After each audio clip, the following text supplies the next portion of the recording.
منیر نیازی کے کچھ اشعار تو امر ہو کر رہ گئے ہیں، جیسے کچھ شہر دے لوگ بھی ظالم سن، کچھ سانو مرندہ شوق بھی سی۔ اب شعر کو دیکھیں اور پھر بڑے میاں صاحب کے بیانیے کو دیکھیں، نہ صرف شعر بلکہ میاں صاحب کا بیانیہ اور پھر اس کا رد عمل بھی سمجھ آ جائے گا۔ میاں صاحب کا مزاحمتی بیانیہ تنگ آمد بجنگ آمد تھا، یا پھر حکومت اور اسٹیبلشمنٹ کے درمیان درار ڈالنے کے لیے تھا، یا پھر یہ بیانیہ کسی آس امید پر بنایا گیا تھا؟ جو بھی ہے، یہ بیانیہ بھاری ہے، یہ پی ڈی ایم پر بھاری پڑا، اور تو اور بلاول بول پڑے ہیں کہ یہ بیانیہ ان کے لیے دھچکا تھا۔ یہی حال مسلم لیگ نون کا بھی ہے۔ پارلیمانی مشاورتی کمیٹی کے 5-6 بڑے اس بیانیے سے اتفاق نہیں کرتے۔ وہ پارٹی کے سینئر ترین رہنما ہیں، اولڈ گارڈ ہیں۔ وہ سرعام یا پریس میں اس بیانیے کو رد نہیں کرنا چاہتے کہ اس سے ان کی پارٹی سے برسوں پرانے تعلقات کو فرق پڑے گا، لیکن وہ پارٹی کی اندرونی میٹنگز میں اس بیانیے سے اختلاف کر رہے ہیں۔ خواجہ آصف، خرم دستگیر خان، رانا تنویر حسین، سردار ایاز صادق اور خواجہ سعد رفیق جارحانہ بیانیے کی بجائے مذاکرات کا راستہ اپنانے پر زور دے رہے ہیں۔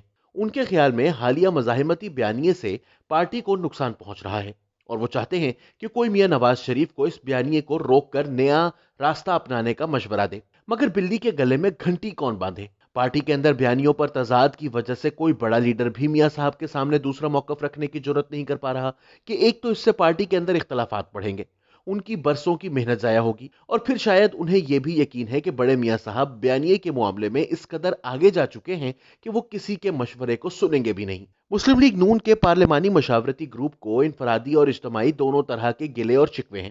اجتماعی شکوہ تو یہ ہے کہ مزاحمتی بیانیے کے حوالے سے پارلیمانی پارٹی یا مجلس عاملہ کو کبھی اعتماد میں نہیں لیا گیا۔ یہ گروپ سمجھتا ہے کہ پی ڈی ایم کے قیام اور میاں نواز شریف کی پہلی تقریر نے ریاستی طاقتوں کو جگا دیا تھا۔ بعد ازاں جب مسلم لیگ نون کی لیڈرشپ کے خلاف غداری کی ایف آئی آر درج ہونے پر پی ٹی آئی نے اپنی برات کا اظہار کیا تو ریاستی قوتوں نے گجرانوالہ کے جلسے میں عدم مداخلت کی پالیسی اپنا لی۔ تحریک انصاف کی حکومت نے گجرانوالہ کے جلسے میں انتظامی ہتھ کنڈے استعمال کیے، لیکن ریاستی ادارے مکمل طور پر غیر جانبدار رہے۔ تاہم گجرانوالہ میں بڑے میاں صاحب کی جارحانہ تقریر نے نون لیگ اور ریاستی اداروں کے درمیان ٹھنڈی ہوتی آگ کو پھر سے ہوا دے دی، اور کراچی میں کیپٹن ریٹائرڈ صفدر کی گرفتاری کو اسی تناظر میں دیکھنا چاہیے۔ گو بیانیہ بھاری ہے، اور پارلیمانی مشاورتی گروپ کے 5 ہیوی ویٹس اس بیانیے سے الگ اپنی رائے بنا چکے ہیں، لیکن پارٹی کے اندر مزاحمتی بیانیے کی زبردست حمایت بھی موجود ہے، جس کی سرخیل خود مریم نواز شریف ہیں، جبکہ شاہد خاقان عباسی اور کسی حد تک احسن اقبال بھی اسی بیانیے کے حامی ہیں۔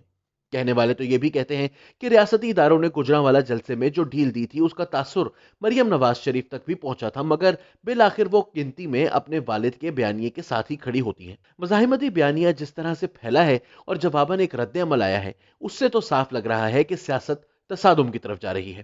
حکومت اپوزیشن سے مذاکرات میں دلچسپی رکھتی ہے، اور نہ ہی یہ چاہتی ہے کہ اپوزیشن اور ریاستی ادارے آپس میں کسی رابطے میں ہوں یا مذاکرات کریں۔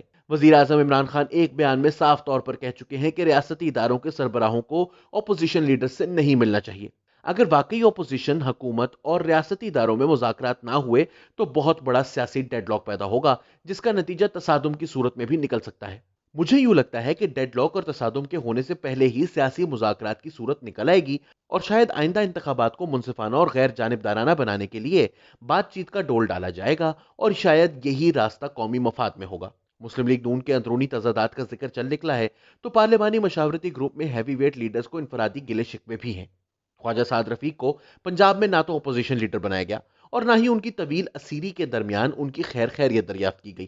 خواجہ آصف بڑے اور چھوٹے میاں صاحب کے بہت قریب ہیں، لیکن جب آرمی چیف کی توسیع کے معاملے میں انہوں نے نون لیگ کے پارلیمانی لیڈر کی حیثیت سے اور دونوں میاں صاحبان کی ہدایت پر قانون سازی کی حمایت میں ووٹ دیا تو خواجہ آصف کے اس اقدام پر مریم نواز نے اعتراض کیا تھا۔ سردار ایاز صادق تحمل مزاج اور اعتدال والے رستے پر چلنے والے لوگ ہیں، اس لیے وہ مزاحمتی بیانیے کو مکمل طور پر ہضم ہی نہیں کر پائے۔ رانا تنویر حسین اور خرم دستگیر بھی جارحانہ سیاست میں فٹ نہیں آتے۔ گجرانوالہ جلسے کے آرگنائزر خرم دستگیر پر جلسے کے بعد بہت کچھ گزرا، انہیں سوالات بھگتنے پڑے، مشکلات سے گزرنا پڑا۔ اسی وجہ سے حالات یہ ہیں کہ لاہور جلسے کو نہ تو خواجہ سعد رفیق، نہ سلمان رفیق اور نہ سردار ایاز صادق آرگنائز کرنا چاہتے ہیں، کیونکہ یہ سب خود کو سینئر ترین سمجھتے ہیں اور ان کے خیال میں یہ کام پارٹی کے دوسرے جونیئر لوگوں کو کرنا چاہیے۔ پارلیمانی مشاورتی گروپ سے اس تضاد کے بعد بڑے میاں صاحب کا کیا لائحہ عمل ہوگا؟ کیا وہ جارحانہ بیانیے کو روک کر کوئی نیا راستہ اپنانے کی کوشش کر سکتے ہیں؟ یا پھر وہ ان سب لیڈرز کو مسترد کر کے اپنے جارحانہ بیانیے پر ہی چلتے رہیں گے؟ بڑے میاں صاحب کو جائز طور پر یہ مان ہے کہ ووٹ بینک بڑے میاں صاحب کے ساتھ ہے، لیکن اپنی پارٹی کے ان بڑے لیڈران کی رائے کو یکسر مسترد کرنا بھی ان کے لیے کافی مشکل فیصلہ ہوگا۔ باقی رہی ملکی حالات کی بات، تو جو بائیڈن کے آنے کے بعد افغانستان کے حوالے سے ہونے والے مذاکرات میں جس قدر تیزی نظر آ رہی تھی، وہ قدرے سست ہو جائے گی۔ دنیا میں جمہوری اقدار کی پامالی پر امریکہ، اقوام متحدہ اور عالمی اداروں کی طرف سے جو خاموشی تھی وہ ختم ہو جائے گی۔ جو بائیڈن میاں نواز شریف، آصف علی زرداری، بلاول بھٹو زرداری اور جنرل پرویز مشرف کو ذاتی طور پر جانتے ہیں، ان سے کئی بار مل چکے ہیں، اس لیے بائیڈن کا رویہ ان سے زیادہ دوستانہ ہوگا، کیونکہ ٹرمپ شاید ہی ان میں سے کسی سے شناسائی رکھتا ہو۔